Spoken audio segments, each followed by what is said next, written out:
Some people hide their fears behind silence. Others pretend to be strong while trembling inside. But sometimes the boldest move is to embrace your weakness and laugh at it. This is a story about confidence, about a man who turned fear into strength by doing something ridiculous. Ethan was not always a CEO. He was once just a nervous young man, afraid to speak in front of others. His hands shook when people looked at him. His voice broke like glass. He dreamed of becoming successful. He wanted to lead a company one day. But how could a man lead if he could not even speak? The thought kept him awake at night. One evening, after another failed presentation, Ethan sat on a bench. His head hung low, his shoulders drooped. He whispered, "Maybe I'll never change." Just then, an old man appeared. His hair was silver, his eyes bright like a spark. He carried a cane, but his steps were strong. He smiled at Ethan. "You look heavy," the old man said, "but not in body, in spirit. Tell me, what chain do you carry?" His voice was calm, yet piercing. Ethan sighed. "I can't speak. My voice dies when eyes turn to me."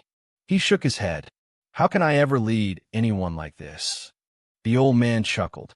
"You think confidence means no fear? No, boy. Confidence means dancing with fear until it grows tired." Then the old man reached into his coat. From his pocket, he pulled something strange. A red clown nose. He placed it on his face and grinned. Ethan blinked. "What are you doing?" he asked.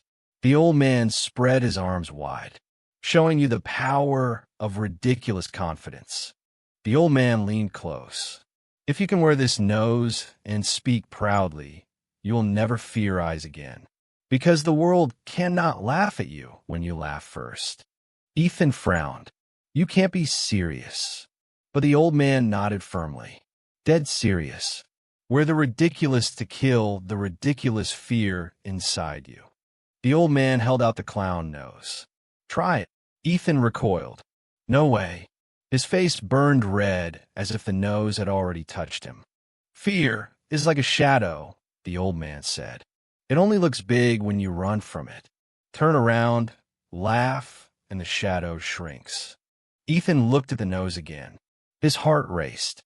He thought of the stares, the laughter, the shame. Could this silly thing really save him? The old man laughed softly. "Try it once. If you fail, throw it away. But if you win, your life will never be the same." Ethan's fingers trembled as he reached out. Slowly, he touched the red nose. It felt soft, ridiculous, and strangely powerful. He slipped it onto his face. His cheeks burned. He covered his mouth, whispering, "I look like an idiot." The old man laughed. "Perfect. Now, speak as if the world is yours. Pretend the trees are your audience, the lamps your spotlight." Ethan hesitated. His lips quivered. But then he took a shaky breath and whispered, "Hello." "Louder," the old man urged. "Let the night hear you." Ethan's chest rose. This time he shouted, "Hello." His voice cracked but carried. Ethan froze. No one laughed. No one mocked him. Only the rustle of leaves answered. His eyes widened in surprise. The old man chuckled. "See? The joke is already yours. Nobody can take it from you." Ethan blinked, his lips curving into a tiny smile. That night, Ethan practiced. He greeted trees, benches, even a confused stray cat. Each time, his voice grew stronger. At first he felt silly, but the sillier he felt, the braver he became. His laughter echoed through the park, mixing with the night air. For the first time, Ethan felt a strange power. Not the power of being perfect, but the power of being unafraid to be foolish. The next day, Ethan carried the clown nose in his pocket. Every time his fear rose, he touched it. The tiny rubber ball felt like armor. At work, when his boss barked orders, Ethan felt the panic rising. He slid his hand in his pocket, pressed the nose, and exhaled. For the first time, he didn't stutter. He answered clearly. His boss blinked in surprise. Ethan's heart raced. but he held steady. That night, he rushed back to the park. The old man was waiting, as if he knew Ethan would return. "I used it," Ethan blurted out. "At work. And it worked." His laughter mixed with disbelief and joy. The old man clapped slowly. "Bravo. The joke is not the nose. The joke is that you believed you needed a hide." Ethan frowned.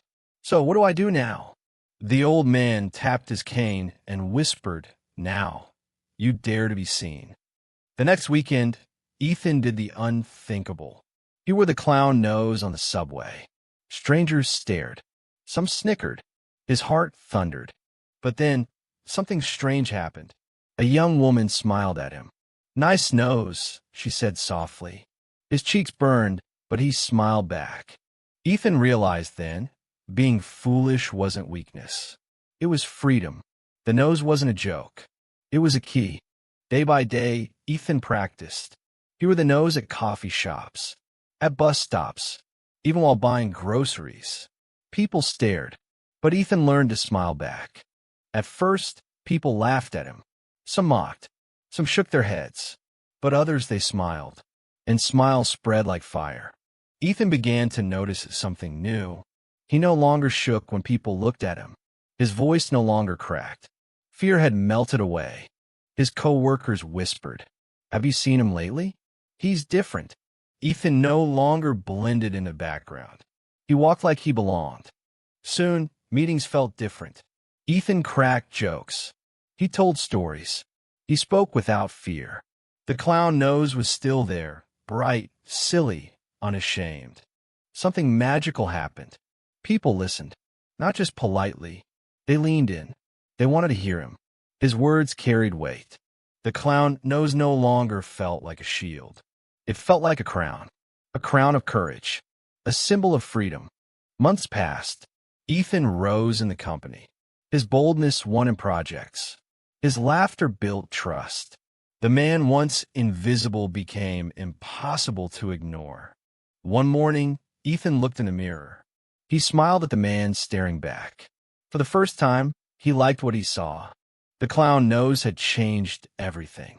Not because it was magic, but because it showed him one truth. Confidence is ridiculous until it feels natural. Years later, Ethan sat at the head of a huge table. He was now the CEO. His suit was sharp, his presence magnetic, and yes, the clown nose was still on. Reporters asked, "Why the nose?" Ethan only laughed. "Because I want my team to remember, courage often looks ridiculous at first." The world began to know him as the CEO with the clown nose. Some mocked, many admired, but everyone remembered. Ethan never forgot the old man. He often returned to the park bench, clown nose in hand. But one day, the bench was empty. Only fallen leaves remained. He whispered, "Thank you, old friend." Then he placed the clown nose on the bench, just for a moment, before wearing it again. And so, Ethan learned what few ever do. Confidence feels foolish before it feels natural. But once you dare to look foolish, you become free. And what about you? Will you dare to wear your own clown nose and find the courage to be seen?